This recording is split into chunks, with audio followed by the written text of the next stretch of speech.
Hello everyone, मेरा नाम मोहम्मद मुशर्रफ है और आज हम Next.js में डेटा फैचिंग के बारे में बात करेंगे।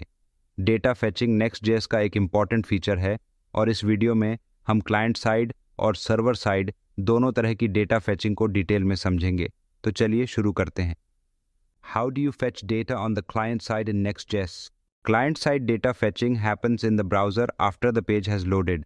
It's useful when you need to fetch data based on user interactions, such as search queries or button clicks. You can fetch data on the client side using hooks like useEffect. Client side data fetching browser में तब होती है जब page load हो चुका होता है। यह तब यूज़फुल है जब आपको यूज़र इंटरैक्शंस जैसे सर्च क्वेरीज या बटन क्लिक्स के आधार पर डेटा फैच करना हो। Next.js में आप useEffect जैसे हुक्स का उपयोग करके क्लाइंट साइड डेटा फैचिंग कर सकते हैं। चलिए अब इसे एक एग्जाम्पल के साथ समझते हैं। हम एक फाइल बनाएंगे client-side.js नाम की और उसमें API से डेटा फैच करेंगे। सबसे पहले हमने यूज स्टेट हुक का यूज़ किया है ताकि फैच डेटा को स्टोर कर सकें। इनिशियली स्टेट नल है और जब डेटा फैच होता है तब हम इसे अपडेट करेंगे। useEffect हुक का इस्तेमाल इसलिए किया गया है ताकि डेटा फैचिंग तब हो जब कंपोनेंट पहली बार रेंडर होता है। डिपेंडेंसी अरे को एम्प्टी रखा गया है, इसका मतलब यह इफेक्ट केवल कंपोनेंट के माउंट होते ही ट्रिगर होगा। फैच API का उपयोग करके हमने डेटा फैच किया है। यह एक थर्ड पार्टी API है जो सैंपल डेटा प्रोवाइड करता है। हम इस API से पोस्ट्स डेटा लाएंगे। आप चाहे तो गूगल में जाकर फेक जेसन डेटा सर्च करके थर्ड पार्टी API ले सकते हैं। API से रिस्पॉन्स आने के बाद उसे रेस जेसन मेथड के जरिए जेसन फॉर्मेट में कन्वर्ट किया गया है। रेस जेसन एक प्रॉमिस रिटर्न करता है और जब डेटा रिजॉल्व होता है तब हम इसे यूज़ कर सकते हैं। फेच डेटा से हमने पहले 50 पोस्ट्स को लेने के लिए जेसन स्लाइस 0,50 का यूज़ किया है और फिर इस डेटा को स्टेट में सेट किया। रिटर्न स्टेटमेंट के अंदर हमने फेच डेटा को मैप फंक्शन से रेंडर किया है। मैप फंक्शन हर पोस्ट के टाइटल को लिस्ट आइटम्स में कन्वर्ट करता है। जब आप लोकल होस्ट 3000 क्लाइंट साइड में रीडायरेक्ट करेंगे तो आपको आउटपुट में सारे लिस्ट शो होंगे। हमने देखा कि क्लाइंट साइड पर डेटा फैच कैसे किया जाता है। यूजइफेक्ट हुक का उपयोग करके हमने डेटा को एसिंक्रोनसली फैच किया और उसे स्टेट में स्टोर करके रेंडर किया। क्लाइंट साइड डेटा फैचिंग तब यूज़फुल होती है जब आपको यूज़र इंटरैक्शंस के आधार पर लाइव अपडेट्स दिखाने होते हैं। अब चलते हैं अगले सवाल पे।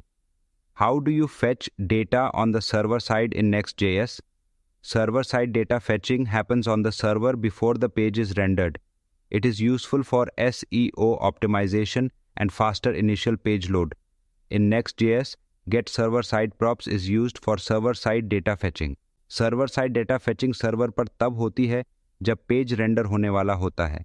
यह SEO ऑप्टिमाइजेशन और फास्टर इनिशियल लोड के लिए यूज़फुल होती है। Next.js में सर्वर साइड डेटा फैचिंग के लिए गेट सर्वर साइड प्रॉप्स का उपयोग किया जाता है। अब हम सर्वर साइड डेटा फैचिंग का एग्जाम्पल देखेंगे। सर्वर साइड डेटा फैचिंग के लिए हम get server side props function का यूज़ करेंगे। चलिए इसे कोड के साथ समझते हैं। यह फंक्शन सर्वर साइड पर रन होता है और पेज रेंडर होने से पहले डेटा फैच करता है। हमने फैच फंक्शन का उपयोग करके API से डेटा फैच किया है। हमने वही API यूज़ किया है जो सैंपल पोस्ट्स रिटर्न करती है।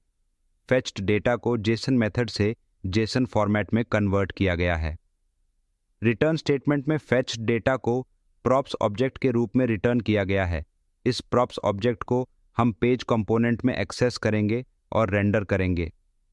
कंपोनेंट में फेच्ड पोस्ट्स को रेंडर करने के लिए मैप फंक्शन का यूज़ किया गया है। यह सेम प्रोसेस है जैसा हमने क्लाइंट साइड फैचिंग में किया था। आउटपुट में क्लाइंट साइड फैचिंग में पेज लोड होने के बाद डेटा असिंक्रोनसली फैच होता है और डेटा लिस्ट में डिस्प्ले होता है, जबकि सर्वर साइड फैचिंग में पेज रेंडर होते ही डेटा पहले से ही फैच्ड होता है और इंस्टेंटली दिखाई देता है। इस वीडियो में हमने क्लाइंट साइड और सर्वर साइड डेटा फैचिंग दोनों के बारे में सीखा। क्लाइंट साइड फैचिंग डायनेमिक अपडेट्स के लिए यूज़फुल है, जबकि सर्वर साइड फैचिंग SEO और इनिशियल लोड के लिए बेस्ट होती है। अगर आपको ये वीडियो हेल्पफुल लगा हो तो इसे लाइक और शेयर ज़रूर करें। अगर आप और भी एडवांस टॉपिक्स सीखना चाहते हैं तो हमारे आने वाले वीडियोस को मिस न करें। कमेंट्स में अपने सवाल पूछें और हमारे चैनल को सब्सक्राइब करें ताकि आपको सभी अपडेट्स मिल सकें। Thank you so much.